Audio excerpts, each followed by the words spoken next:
Buenos días, mi equipo está conformado por Nelson Ramos, Daniela García, Antonella Medina y mi persona, Cintia Rodríguez. Le vamos a hablar acerca del contrato social de Rousseau.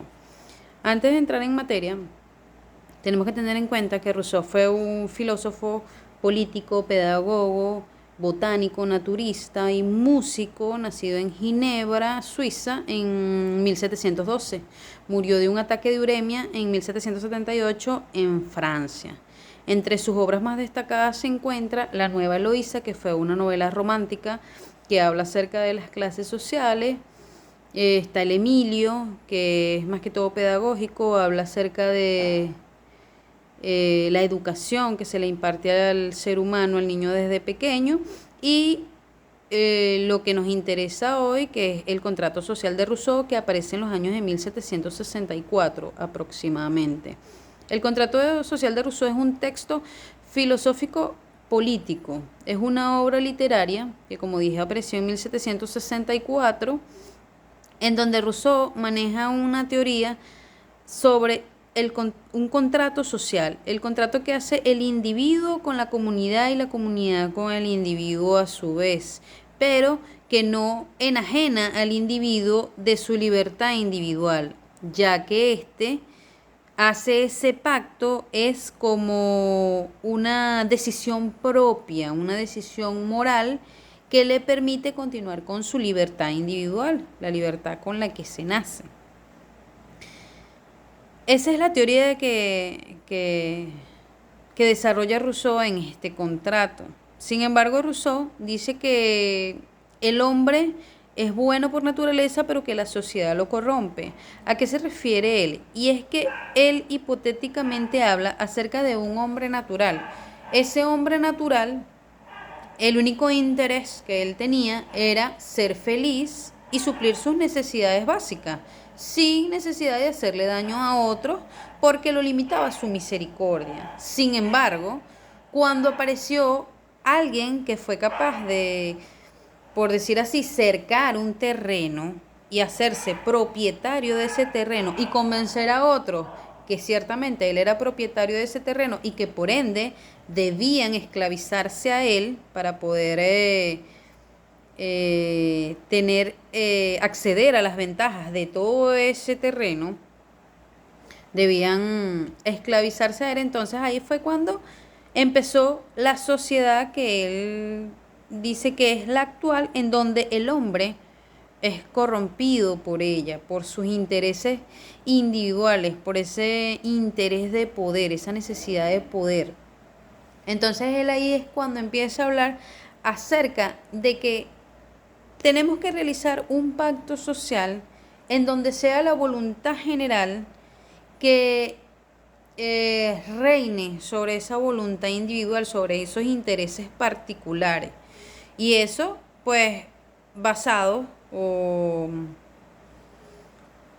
o digamos, como establecidos en leyes que se fundamenten justamente en los intereses de la voluntad general, de la voluntad de lo que él define como soberano, ¿ok?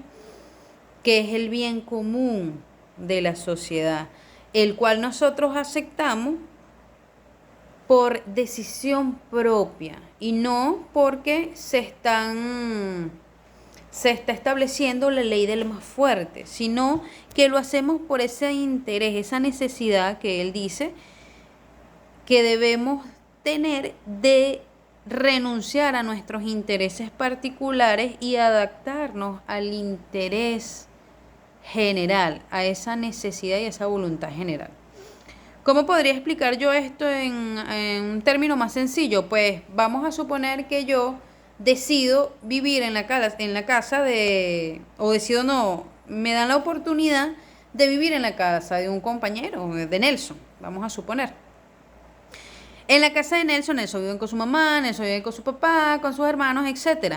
Y ahí tienen una norma muy sencilla, que es que cuando te vayas a cepillar los dientes, no dejes que el agua corra, sino que la abras cuando te vayas a enjaguar tu boca, pues. Resulta ser que yo toda mi vida me he cepillado los dientes dejando que el agua del grifo pues fluya. Sin embargo, cuando yo decido unirme a esa sociedad, que es la casa de Nelson, yo asumo y decido entonces apegarme a esa norma, a pesar de que estoy acostumbrada a cepillarme con el agua del grifo abierto. Pero lo hago ¿por qué?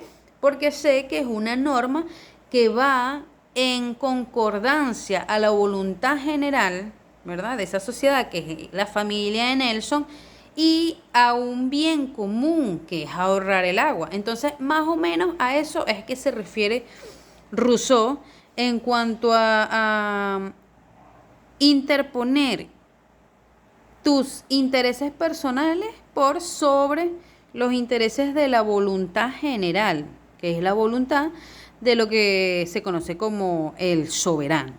Las características del contrato social de Rousseau es que habla de la soberanía, habla de la voluntad general, habla de la libertad moral, y habla del imperio de las leyes por sobre todas las cosas. Impacto de la noción del contrato social de Rousseau, pues el impacto, se puede decir que tuvo impacto en la Revolución Francesa, en sus ideales políticos, en sus ideales de revolución, de libertad, de igualdad, porque la desigualdad era uno de los temas que decía Rousseau que dañaban a la sociedad. Y en cuanto a las influencias, pues influencias filosóficas e influencias pedagógicas. Influyó en la creación de la política occidental, de ese sistema de gobierno en donde el soberano es el que